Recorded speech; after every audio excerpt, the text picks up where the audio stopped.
প্রথিত স্বৈরাচার শেখ হাসিনাকেও আমরা ভারতের কাছ থেকে ফেরত চাইব। কেবল জুলাই আগস্ট হত্যাকাণ্ডই নয়, আমরা গত 15 বছরে সব অপকর্মের বিচার করব। অসংখ্য মানুষ গুম হয়েছে, খুন হয়েছে। এই সময় আমরা গুমের তদন্তে একটা কমিশন গঠন করেছি। কমিশন প্রধান আমাকে জানিয়েছেন অক্টোবর পর্যন্ত তারা 1600 গুমের তথ্য পেয়েছেন। তাদের ধারণা এই সংখ্যা 3500 ছাড়িয়ে যাবে। অনেকেই কমিশনের কাছে গুমের অভিযোগ করতে ভয় পাচ্ছেন এই ভেবে যে অভিযুক্ত ব্যক্তিদের দ্বারা তারা আবার আক্রান্ত হতে পারেন, ক্ষতিগ্রস্ত হতে পারেন। আমি আপনাদের আশ্বস্ত করতে চাই, আপনারা দ্বিধাহীন চিত্তে কমিশনকে আপনাদের অভিযোগ জানান। কারো সাধ্য নাই আপনাদের গায়ে আবার হাত দেয়। গুম কমিশনের সদস্যদের কাছে ভুক্তভোগীদের যে বিবরণ আমরা পেয়েছি তা অত্যন্ত মর্মান্তিক।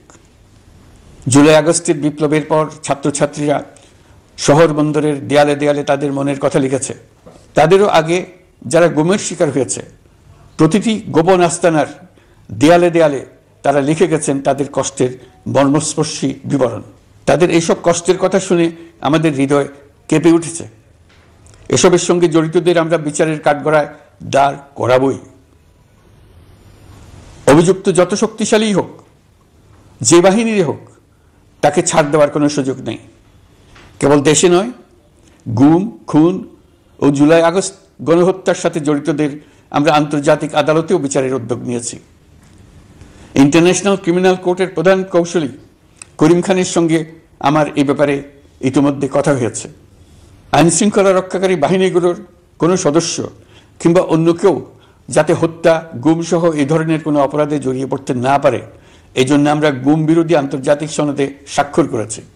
আপনারা দেখেছেন জাতিসংঘের আন্তর্জাতিক মানবাধিকার বিষয়ক হাইকমিশনার ফলকার তুর্ক সম্প্রতি বাংলাদেশ সফর করেছেন। জাতিসংঘ জুলাই আগস্ট হত্যাকাণ্ডের তদন্তে আমাদের সহযোগিতার হাত বাড়িয়ে দিয়েছেন।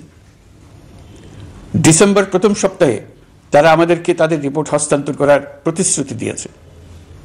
অতীতের গুমের ঘটনাগুলো তদন্ত কাজেও আমরা নিয়মিত তাদের সঙ্গে যোগাযোগ রক্ষা করে চলেছি। মানবাধিকার রক্ষায় সহযোগিতা করতে ঢাকায় তারা তাদের জনবল বাড়ানোর প্রস্তাব দিয়েছে।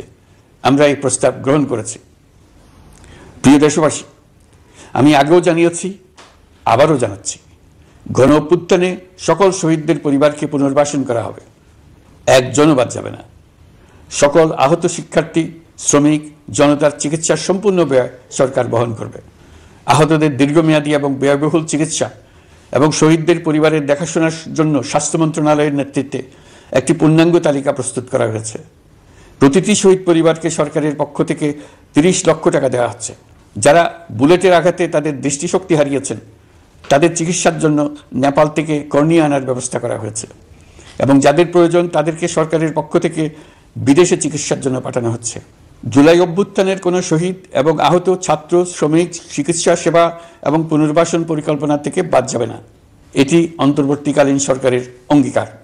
এই গণ অভ্যুত্থানের শহীদের স্মৃতি ধরে রাখতে গঠিত জুলাই শহীদ স্মৃতি ফাউন্ডেশন বেশ পাকাপোক্তভাবে তাদের কাজ শুরু করেছে।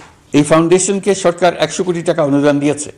এছাড়াও জুলাই আগস্ট বিপ্লবে শহীদ পরিবারের পুনর্বাসন ও আহতদের সর্বোত্তম চিকিৎসা নিশ্চিত করার জন্য সমাজ কল্যাণ মন্ত্রণালয়ের পক্ষ থেকে $5 মিলিয়ন একটি বরাদ্দ প্রস্তাব অর্থনৈতিক সম্পর্ক বিভাগের মাধ্যমে বিশ্ব ব্যাংকে পাঠানো হয়েছে। পতিত স্বৈরাচার পুলিশকে দলীয় কর্মীর মতো ব্যবহার করেছে। বাধ্য হয়ে তাদের অনেকেই গণহত্যায় অংশ নিয়েছেন। খুবই স্বাভাবিক প্রতিক্রিয়া হিসেবে তারা জনরোষের শিকার হয়েছেন। এতে তাদের মনোবল অনেক কমে যায়। আমরা পুলিশের মনোবল ফিরিয়ে এনে তাদের আবার আইন শৃঙ্খলা রক্ষার কাজে লাগানোর চেষ্টা করছি। এক্ষেত্রে অনেক দৃশ্যমান উন্নতিও হয়েছে। আইন শৃঙ্খলা রক্ষায় বাংলাদেশ সেনাবাহিনীকেও কিছু নির্বাহী ক্ষমতা দেওয়া হয়েছে, যা পরিস্থিতির দৃশ্যমান উন্নতিতে সহায়তা করেছে। আমি আপনাদের সবাইকে ধন্যবাদ জানাই। কঠিন এই সময়ে আপনারা সবাই অপরিসীম ধৈর্যের পরিচয় দিয়েছেন। ধন্যবাদ জানাই দেশের রাজনৈতিক দলের নেতৃবৃন্দকে। তারা তাদের কর্মীদের শান্ত থাকার আহ্বান জানিয়েছেন। প্রতিশোধ স্পৃহায় লিপ্ত হয়ে কেউ যাতে হানাহানিতে জড়িয়ে না পড়ে সেই আহ্বান জানিয়েছেন। আপনাদের সবাই এই আহ্বানে সাড়া দিয়েছেন। ফেসিবাদী শক্তি ভয় দেখিয়েছিল তারা ক্ষমতা ছাড়লে দেশে লাখ লাখ লোক মারা পড়বে। টানা 7 দিন পুলিশ প্রশাসন সম্পূর্ণ নিষ্ক্রিয় থাকার পরও ব্যাপক আকারে সহিংসতা এড়ানো গেছে। আমরা যখন